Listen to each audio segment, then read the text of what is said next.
Now, Yemen's US-backed president has assumed control of the country's ballistic missile arsenal after purging the military of rivals to his leadership. It was feared that the army would refuse to go along with the move, ushering in more turmoil in a country caught between uprisings, drone strikes and al-Qaeda. Gayane Chichakyan now on what's at stake in Yemen. As Washington continues to make a moral case for its covert wars on terror, Yemen is presented as a place that is full of terrorists getting ready to attack America. But very few think of Yemen as a choke point of vast economic interests.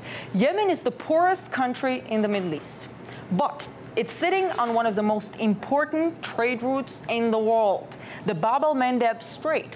Most people have heard about the Suez Canal. World War III almost broke out over the canal, right? That's how important it is. But Bab el-Mandeb doesn't instantly ring a bell, although it's basically an extension of the Suez Canal and is of similar strategic importance. Almost all of Europe's trade with China, Japan, India, and the rest of Asia passes through Bab el-Mandeb every day. That's how important it is. Some argue that Washington sees terrorism in Yemen as a problem in a sense that it could have an adverse impact on economic interests at stake.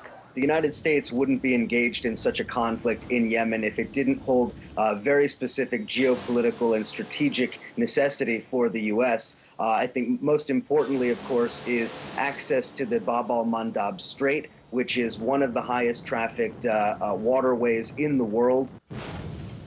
The U.S. already has a vast military presence in the Persian Gulf to secure key oil shipping lanes. Under the banner of chasing terrorists, the U.S. is setting up new drone bases on the Arabian Peninsula, including one in Djibouti, which is on the other side of the Strait of Bab el-Mandeb. The arrangement that the United States government has with the Yemeni government is basically one of bribery. We bribe them with money and weapons, and in exchange, we get to bomb their country with impunity. But it may be a dangerous proposition for the Yemeni government because of the uproar the strikes have caused among the population. An American plane bombed this place and killed 17 people. They were innocent. They did not deserve to die. We wanted Saleh to go. We were protesting a year for it to happen. He left. What do we have now? Americans are coming to our land to kill us.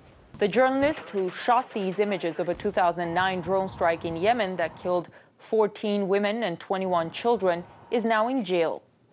Abdullah Haide Shai was accused of aiding terrorists. He was about to be released, but the Yemeni government reversed its decision after a call from the White House. Because of the secrecy surrounding the program, there is no way of knowing when the administration is out of targets. And some fear Washington might continue the bombings to maintain control in the region. The challenge here is something similar to what happened in former Yugoslavia when they were looking for targets to bomb in Serbia prior to the Dayton Accords. And the military planners came to Richard Holbrooke and they said, well, you know, honestly, we've run out of targets. We've bombed everything. And Holbrooke said, well, we have to keep this bombing up. And they said, well, but we've already hit these targets. He said, bomb them again. Find secondary targets. Because they needed to keep up the pressure.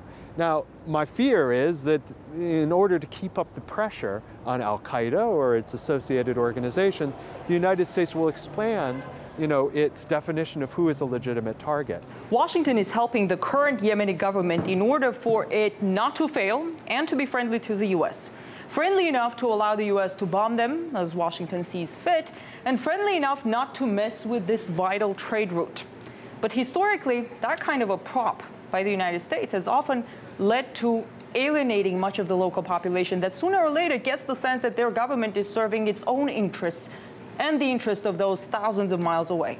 In Washington, I'm Gayane Chichakyan.